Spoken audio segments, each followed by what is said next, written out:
el seminario del día de hoy. Ana es investigadora independiente del CONICET, aquí en nuestro instituto, y es ingeniera agrónoma por la UBA, doctora por la Universidad de Oregon, en Estados Unidos. Sus áreas de estudio son fundamentalmente la ecofisiología y la bioenergética, en las que he dirigido proyectos centrados en el estudio de especies nativas de Argentina con potencial agroindustrial y el aprovechamiento de la biomasa residual en la obtención de biocombustibles. Participó también en convenios y asesorías a través del uso de especies forestales para la recuperación de áreas rurales. Y en el día de hoy, el seminario que va a presentar se titula Potenciales de aplicación de biocarbones pirolíticos de residuos agroindustriales como enmiendas de suelos y reguladores naturales de crecimiento. Un trabajo que fue realizado en colaboración con investigadores de la Facultad de Ciencias Químicas de la Universidad de Córdoba. Así que bueno, silenciamos nuestros micrófonos para escucharte, Ana, y después le damos lugar a preguntas. Perfecto. Vos manteneme al tanto, como acá perdí todo reloj ahora, manteneme al tanto del tiempo. Bueno, no voy a dar el título porque ya fue dado, así que comencemos con por qué de los residuos industriales. Todo el mundo sabrá que son una fuente de contaminación importante y que hay una búsqueda continua de alternativas que puedan permitir incrementar la eficiencia de lo que son las cadenas productivas, tan inventadas estas blockchains, reducir la huella de carbono, la huella de agua, incrementar la sustentabilidad global de los procesos productivos. La vía más frecuente para hacer esto es a través de la producción de energía, utilizando una diversidad de procesos, hidro, bio y termoquímicos, que alimentan el mismo proceso productivo.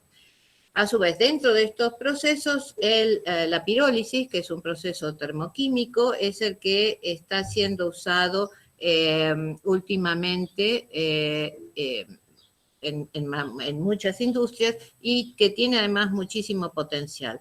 ¿Por qué? Porque es muy eficiente, porque es sencillo de adaptar a las infraestructuras y porque además produce los productos que se obtienen, además de los gases o del bioil que se puede utilizar para la producción de energía, también hay un residuo que es el carbón, y esos bioil se pueden utilizar a su vez como fuentes de alternativas de combustibles renovables o como plataformas químicas para obtener una diversidad de compuestos con valor agregado interesante. Esta técnica básicamente consiste en calentar, es de la pirólisis de las cosas más viejas que se pueden imaginar, ¿no? Quemar biomasa.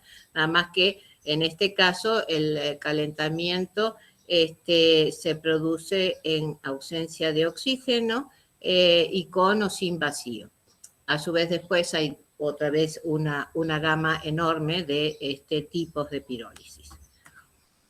En cuanto a los biocarbones, ¿por qué los biocarbones? Porque dijimos que en la pirólisis lo que no sea bioil y lo que no sea gases que puede utilizarse para la generación de energía, queda un residuo que es el biocarbón o los biochar. ¿Qué usos se les han dado y cuáles se les...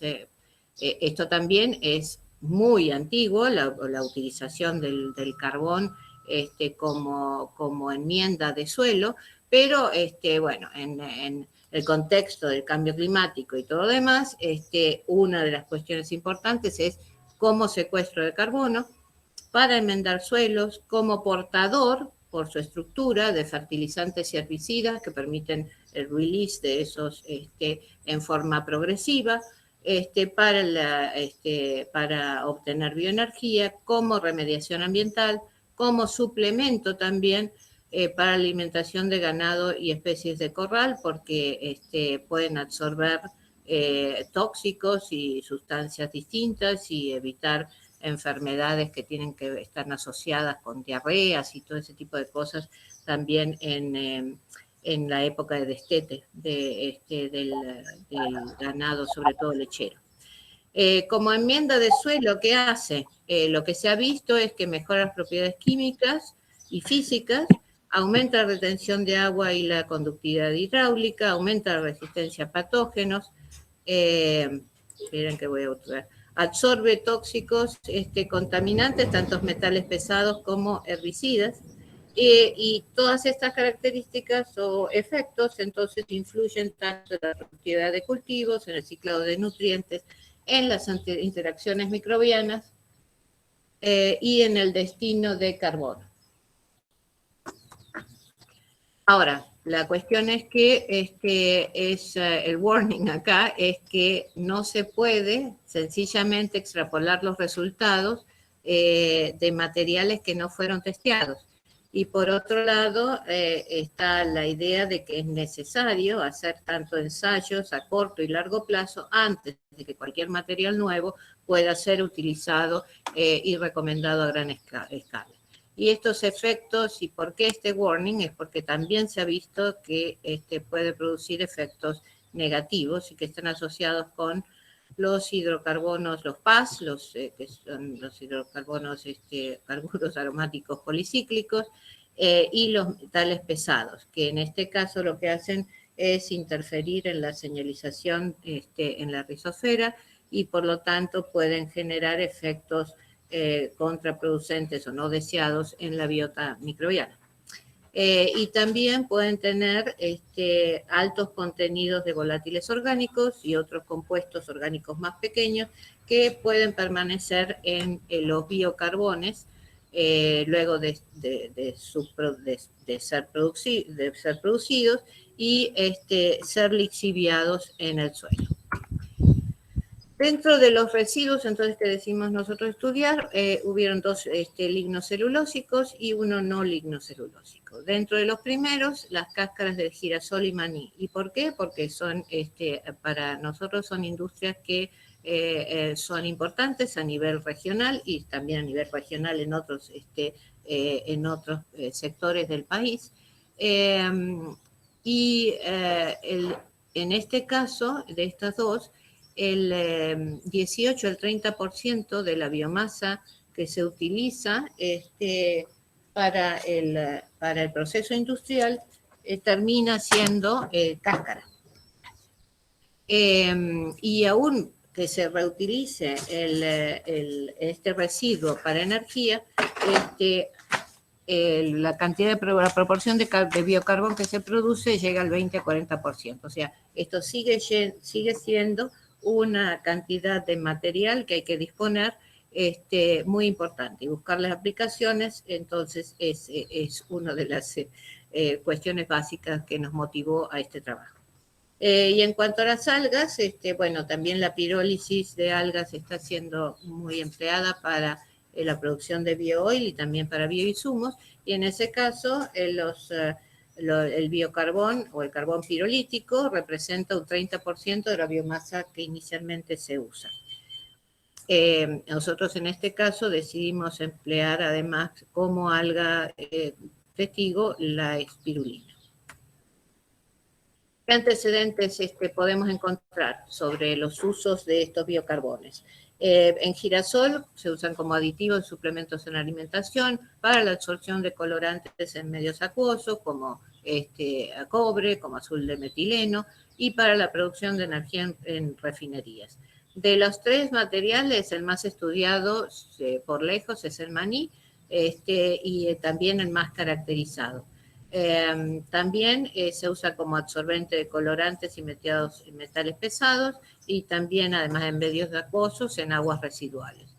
Como enmienda se ha visto que mejora propiedades del suelo, aumenta la productividad de los cultivos que se han testeado y cuando se han utilizado en bajas concentraciones, es decir, una baja concentración sería menos de 1 tonelada por hectárea, se ha visto que puede ser efectivo reduciendo las emisiones de gases de efecto invernadero en cultivos de arroz. Y el caso de la espirulina es, por contraparte, el menos estudiado y los pocos y concentrados ejemplos que existen tienen que ver, o lo recomiendan, digamos, en realidad por el contenido de carbono y demás, como un potencial enmienda y secuestrador de carbono, y que se puede utilizar con biocombustible, pero después de remover una cantidad inmensa de cenizas que posee.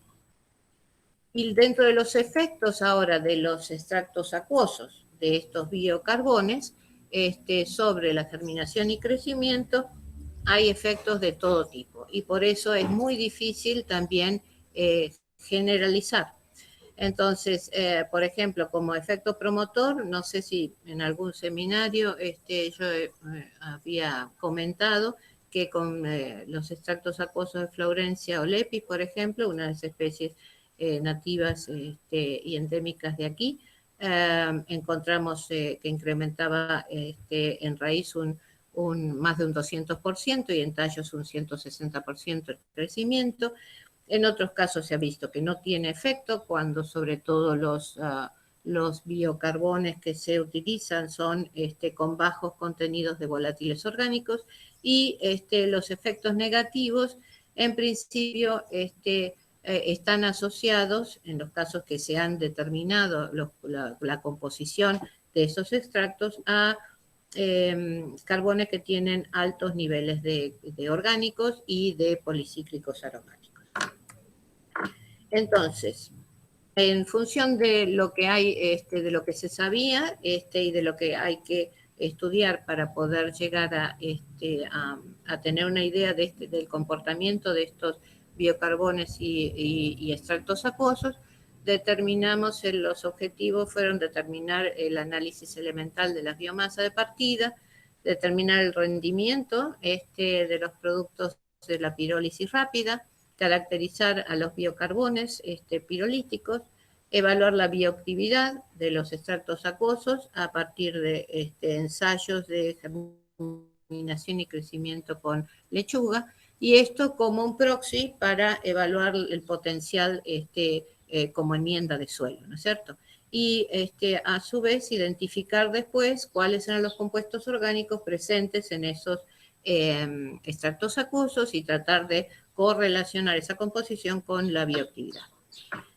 Los materiales y métodos, yo los voy a pasar medio rápido, simplemente voy a mostrarles por ahí alguna cosita, pero sepan que están, si quieren preguntar algo, lo pueden hacer. Bueno, entonces las biomasas dijimos que eran cáscaras de girasol, cáscaras de maní y utilizamos espirulina, en ese caso polvo comprado. Para destacar nomás es que en el caso de girasol no utilizamos las cáscaras así como salen, sino que tuvieron un pretratamiento con el hongo, con ganoderma, perdón, y por lo tanto nuestro material originalmente presenta una cantidad de lignina bastante menor que lo que serían las cáscaras de otros, la cáscara inicial, la biomasa que fuera inicial. Realizamos el análisis elemental, entonces, de estos materiales de partida. En los experimentos de pirólisis empleamos 1 gramo de material por cada experimento. Estos fueron pirólisis rápida, es decir, los gases permanecen en contacto, gases que se generan por la combustión permanecen en contacto con la muestra por lapsos muy pequeños, son en 1 segundo más o menos, nada más que eso, y por lo tanto se previene que haya reacciones secundarias que se pueden dar de la interacción de esos gases con el mismo material que está siendo combustionado. Y todo lo que se presente son resultados de más de 3 repeticiones por material. Entonces también se caracterizaron químicamente esos biocarbones y también se les midió porosidad y superficie. En cuanto a la extracción y la caracterización de los extractos acuosos, partíamos de 10% de peso-volumen en agua destilada, después centrifugado, filtrado, y el cálculo del carbón remanente daba que representaba el 90% del peso original. la caracterización de esos extractos se hizo con CG-masa y con experimentos de NMR. Y se realizó después la identificación de los compuestos a partir de los cromatogramas y de las integraciones de los protones y de los sobre todo de los protones, para determinar dos grandes grupos de compuestos derivados fenólicos y policíclicos aromáticos y los no fenólicos. Y los bioensayos se hicieron en caja de Petri, 3 repeticiones por bioensayo, al menos fueron 3 bioensayos independientes, y las concentraciones que se usaron de los extractos acuosos fueron del 10%, que era la original, y se bajó la concentración hasta 1.25%, probando en total 5 concentraciones. A los 3 días de estar incubándose a 25 grados, entonces se contabilizaba tanto la germinación como el crecimiento. Y también medíamos la viabilidad de las semillas no germinadas para ver si estaban vivas o muertas, mediante test de tetrazolio. Pasando a los resultados. Del análisis elemental, lo que podemos decir es que las diferencias más grandes estuvieron entre los que eran ligno y el material no lignocelulósico. A su vez, dentro del material del girasol y el maní, las diferencias fundamentales estuvieron asociadas con los que están ahí circulados, que son los biopolímeros, donde el maní mostró 1.6 veces y casi 2 veces más hemicelulosa y lignina. En esos dos componentes es donde se registraron las mayores diferencias. Después lo que sí hay una cantidad de, como habíamos mencionado, por el tipo también de pretratamiento que tuvo, una cantidad de cenizas en el caso de el girasol bastante baja. Como contrapuesta o como contraposición tenemos los resultados de espirulina, donde podemos decir que hay las diferencias grandes, se producen a nivel, comparado con los otros materiales, a nivel de cenizas, que pueden ver que de 1,43,5 saltamos a casi 19, y en la cantidad de nitrógeno digamos, en este caso, para nuestro material dio más bajo que lo que suele comunicarse en la literatura, pero son valores relativamente altos. Eso para tenerlo en cuenta luego. La cuestión es que aquí, por supuesto, no miramos biopolímeros y sí nos interesa la composición, y les hago referencia sobre todo a que el 50% es proteína, ¿sí? Y eso va a estar asociado con, obviamente, las características del biocarbón y de los extractos que después obtengamos. En cuanto a la pirólisis, hay otra cosa para decir acá, simplemente es que en general los valores que nosotros obtuvimos en los, sobre todo en maní y girasol, son muy similares a los que están comentados o descritos en la literatura. Y salvo en espirulina, que sí tuvimos un poco menos de la proporción de carbono en nuestro caso fue menor, y también tuvimos menos cantidad de nitrógeno, como les comentaba, y de azufre. En cuanto a la pirólisis y al rendimiento de la pirólisis, lo que hicimos fue entonces utilizar una temperatura de 280 grados, que es una temperatura baja, para todos los materiales, y después en realidad en función de los resultados que obtuvimos decidimos incorporar una temperatura algo mayor en el caso de PS, que es maní. Perdón, no sé si lo dije antes, pero SSS no es la triple S, sino que eso es girasol, el PS es maní de peanut shells, y SP es espirulina. Lo que nos interesa aquí es ver cuál es el resultado de cuánto es la proporción de biochar que se obtiene, y vemos entonces que para maní y girasol están entre el 20 y el 30%. La mayor proporción de carbón se obtiene en espirulina. Y una cosa interesante, por después lo que voy a mencionar al final, es que en el caso del maní de PS a 280 grados, también la proporción de bio-oil es interesante y de hecho es mayor que la que se han registrado en otros trabajos, o se han encontrado en otras investigaciones, incluso a temperaturas mucho más elevadas, es decir, más superando los 700 grados.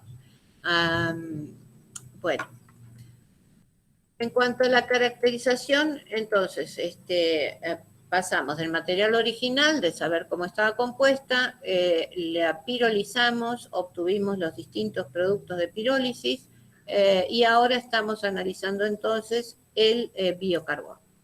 Lo que se puede ver es que en la primera columna, que es girasol, le sigue maní, le sigue nuevamente espirulina. Lo que podemos ver, las cosas a remarcar en realidad es que el porcentaje de oxígeno es mucho mayor en los lignocelulósicos respecto de espirulina, que es eso 22, 32 versus 13. Que también la cantidad de oxígenos presente en relación a los carbonos es mayor, está reflejada en el ratio de oxígeno-carbono, de 0,304 y pasa a ser 0,2 en espirulina.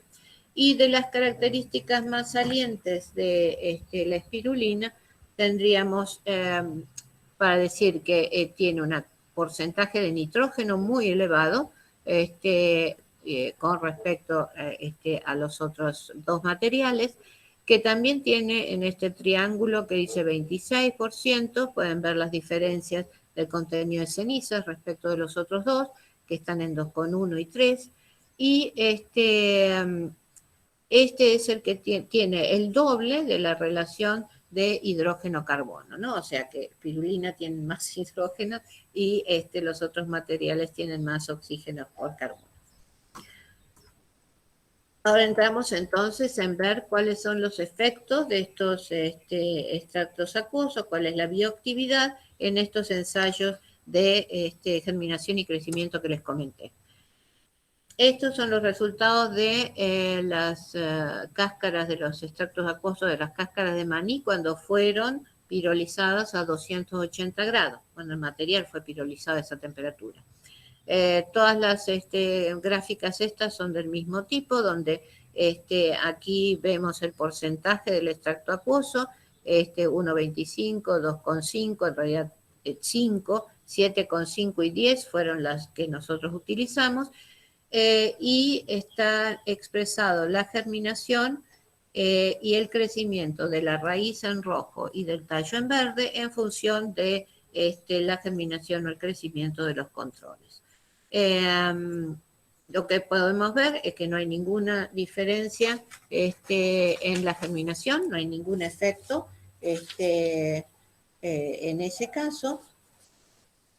Y donde tanto el crecimiento es en forma importante promovido, en el caso de la raíz entre un 50 y un 100%, y en el caso en forma similar también para el tallo.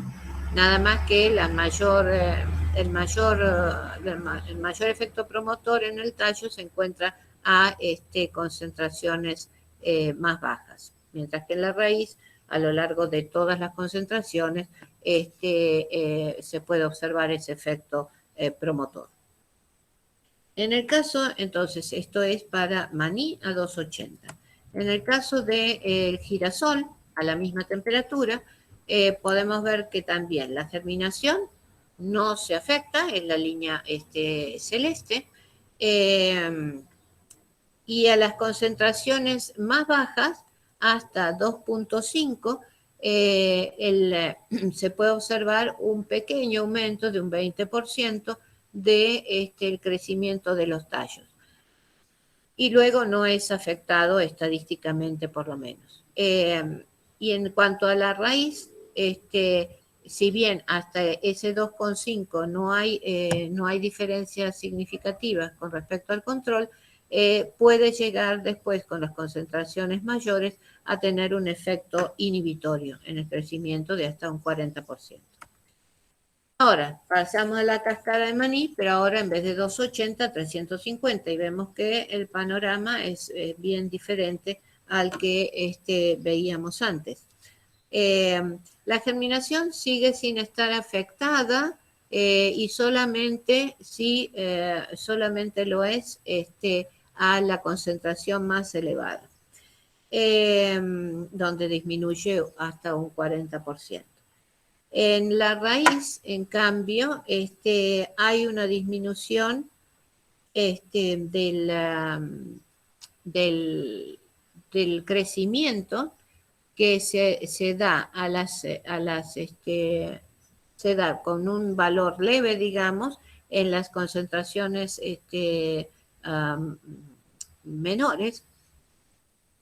Pero en ambos casos lo interesante en realidad es este efecto de B, ¿no es cierto? Donde el mayor efecto se obtiene, en este caso es inhibitorio, y se obtiene a las concentraciones intermedias, mientras que en concentraciones altas y bajas el efecto es menor. En este caso, en esa concentración particular del 5%, es casi un 70% o más, o 75% de inhibición del crecimiento. Este mismo tipo de patrón, que correspondería casi con un comportamiento, una respuesta de estas horméticas, donde es eso, en general los valores extremos, ya sea por bajos o por altos, tienen un comportamiento diferente a los valores intermedios. Y este tipo de respuesta también la habíamos nosotros visto en Flaurencia o Lepis, nada más que en vez de ser inhibitorio era donde se producían las mayores promociones. Llegamos al caso de espirulina, entonces, al último, y lo que vemos es que esto es muy distinto a los otros, en tanto que en casi todas las concentraciones hay un efecto inhibitorio, tanto en la germinación, recuerden la línea celeste, el crecimiento de la raíz y el crecimiento del tallo, llegando hasta una inhibición de el 100%, en una concentración que ni siquiera es la máxima.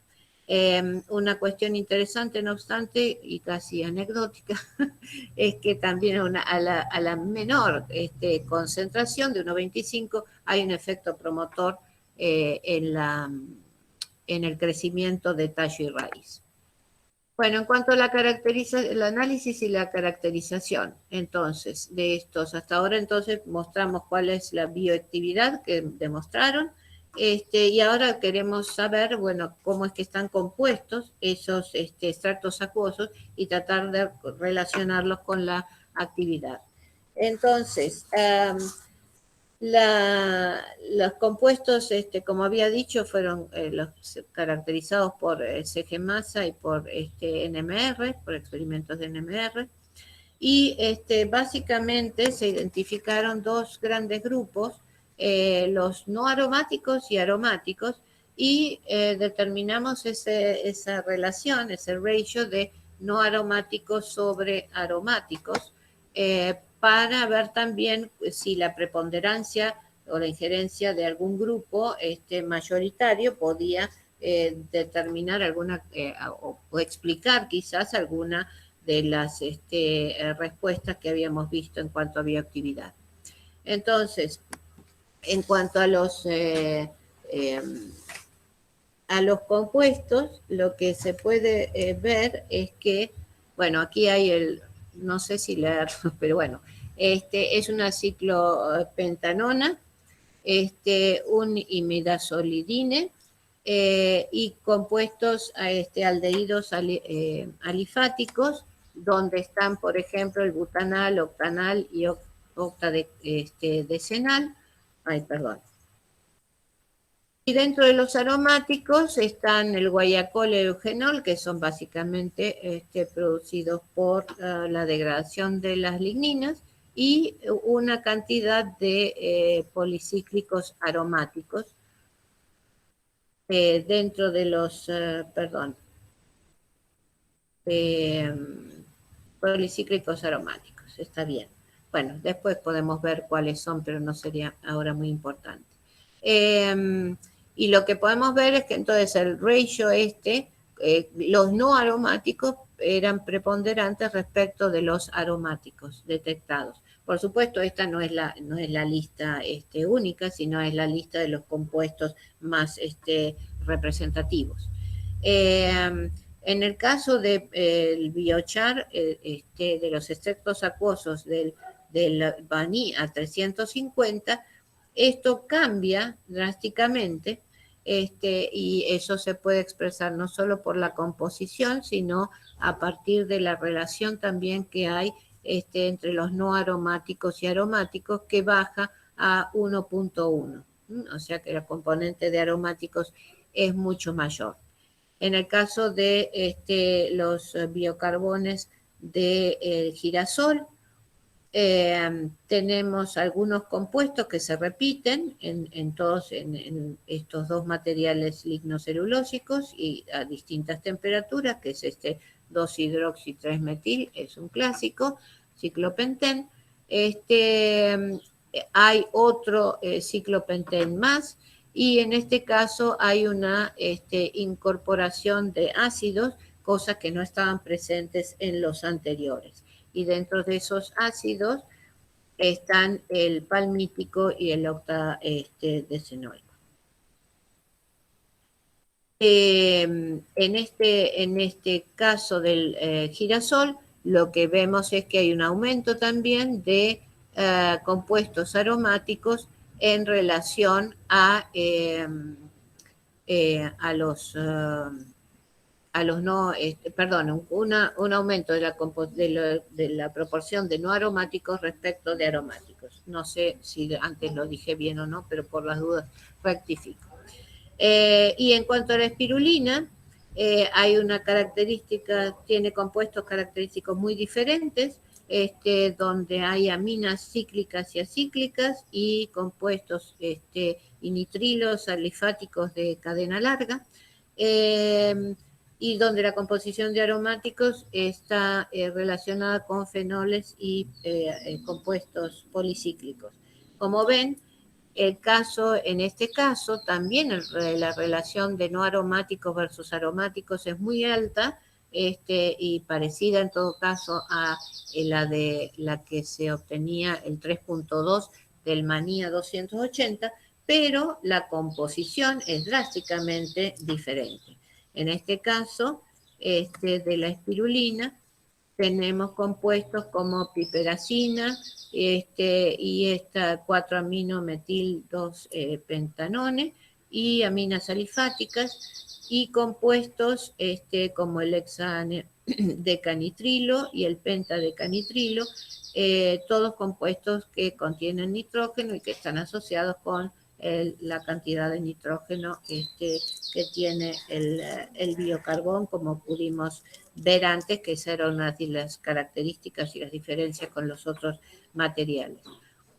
Una cuestión interesante igual de la piperacina es que es un antagonista del GABA y se utiliza como antihelmético, ¿sí? O sea que siempre alguna de estas cosas, y eso es un compuesto que está en una proporción más que interesante. Bueno, entonces ahora tratando de correlacionar, de ver un poco en otra forma, usamos un diagrama de Van Creveling que entonces nos permitiría visualizar, digamos, las diferencias de esos extractos acuosos en relación a las relaciones atómicas relativas de hidrógeno-carbono y oxígeno-carbono de las fórmulas moleculares de los compuestos que obtuvimos. El grafiquito de abajo, la tabla de abajo simplemente indica que para las proteínas, lípidos, ligninas, carbohidratos, hidrocarburos insaturados y aromáticos policíclicos están asociados con un determinado rango de ratios de hidrógeno-carbono y de oxígeno-carbono. Entonces, el resultado para nosotros es donde los triangulitos, no, ¿cómo se llama? Diamante, azules corresponden a maní a 280, los cuadrados rojos a maní a 350, los triángulos verdes a girasol y las cruces a espirulina. Y entonces aquí lo que se dibuja, lo que sí está diagramado es el ratio de oxígeno-carbono en relación al de hidrógeno-carbono. Y como la cuestión más característica en todo caso sería para este círculo óvalo azul que indicaría que hay los ratios de oxígeno-carbono para el caso del girasol son mayores y donde hay compuestos que son muy únicos, que no se encuentran en otros materiales, y por contraposición, en el caso del círculo rojo, que correspondería a los compuestos de espirulina, podemos ver que en general la mayor parte de los compuestos están asociadas a el eje, están concentrados, están clustered ahí contra el eje, indicando que obviamente tienen una composición o una relación o una proporción de oxígeno mucho menor. Entonces, esto nos permite a su vez visualizar también de otra manera que hay diferencias en la composición y en las relaciones de oxígeno e hidrógeno entre estos grupos. Bueno, antes de pasar a las conclusiones, y una cosa que quería referir en todo caso es que los compuestos aromáticos que son importantes tanto en todo caso en el maní a 350 y en el girasol por tener esas relaciones menores. Estos se conocen que pueden afectar o disminuir el crecimiento y la germinación. Eso estaría en línea con lo que pasa en otros estudios. Y por otro lado, también los compuestos policíclicos, los fenoles, las dioxinas y los ácidos orgánicos han visto que tienen diversos estudios que tienen efectos negativos sobre los microbios, sobre la actividad o la composición microbiana y organismos y el crecimiento de organismos acuáticos.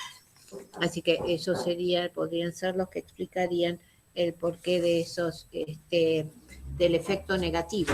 Y en el caso del efecto promotor, con esta mayor relación de no aromáticos con aromáticos, en el caso de las cáscaras de maní a 280, estos dos compuestos, tanto el ciclopentanone como el imidazolidine, estos compuestos heterocíclicos nitrogenados se han visto que en el caso también han promovido el crecimiento el crecimiento de plántulas en el caso de extractos acuosos de maíz, por ejemplo. En ese caso no era era de paja, de maíz. Entonces puede ser que esos tengan importancia en determinar el comportamiento promotor.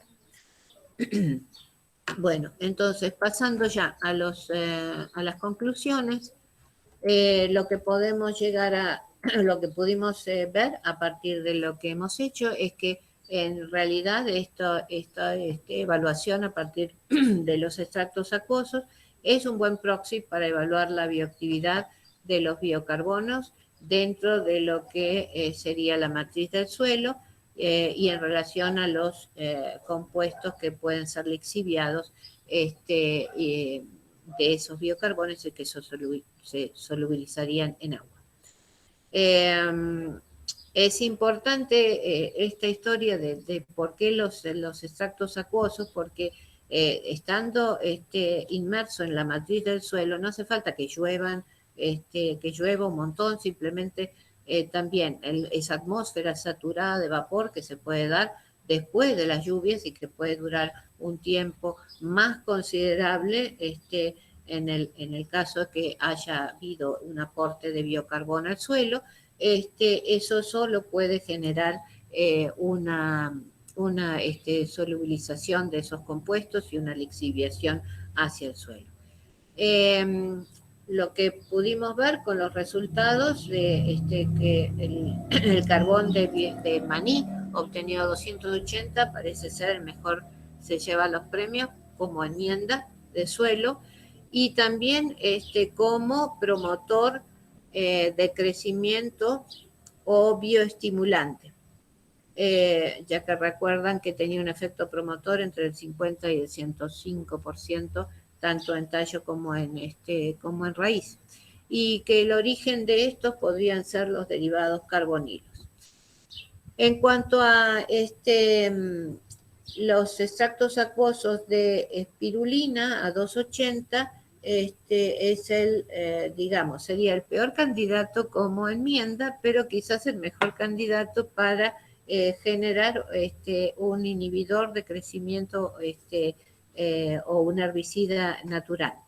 Y que, recordando que el efecto inhibitor estaba entre el 40 y el 100%. Y los compuestos orgánicos nitrogenados, en este caso, podrían ser los que estuvieran comandando esa respuesta inhibitoria en comparación con muy poquitos estudios en relación a esto. Y por otro lado, entonces los extractos acuosos de del girasol y del maní a 350, por la inhibición de la germinación, no serían buenos candidatos para ser enmienda.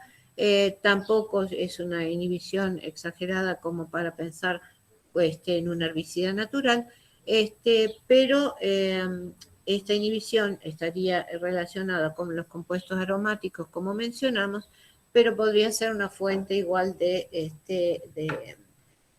para obtener algunos de esos compuestos aromáticos que pueden ser de interés también.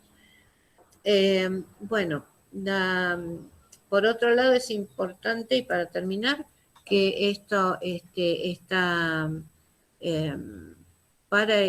son los primeros estudios que se hacen con extractos acuosos y en particular de los primeros para también caracterizar a la espirulina en especial. Bueno, eso es todo. No sé si están ahí. Hola. Hola, Ana, sí, muy bien. Hola, bueno. Hace un ratito me estaba preguntando, ¿estarán ahí o no estarán? Estamos todos escuchándote atentamente. Bueno, hasta ahí, no, y me faltó las gracias, ahí estamos, ahí está el trío, el trío Punilla, diciendo gracias.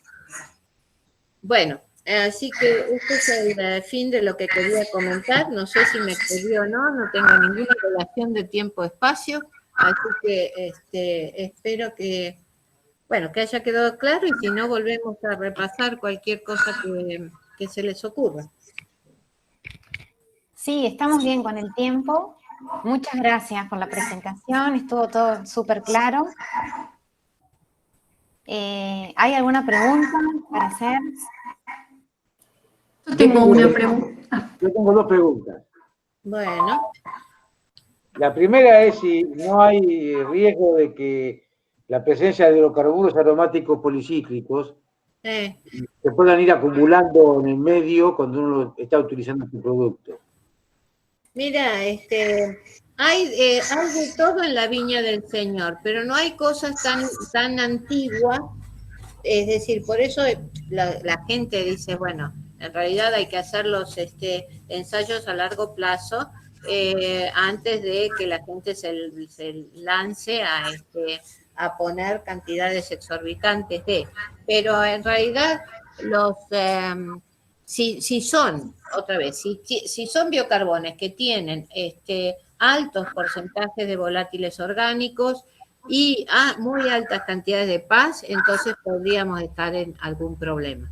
Pero de lo contrario, no, las cosas, lo que hay por el momento no parece ser muy problemática. Es más, los usan muchísimo para aguas residuales, es decir, como absorbentes, como mencionaba, no solamente como enmienda de suelo, sino como absorbentes también en aguas y en aguas residuales que después la cuestión es que las tratan y vuelven al circuito. Es decir, que si estas cosas fueran muy complicadas, también serían peligrosas en ese sentido y aguas abajo,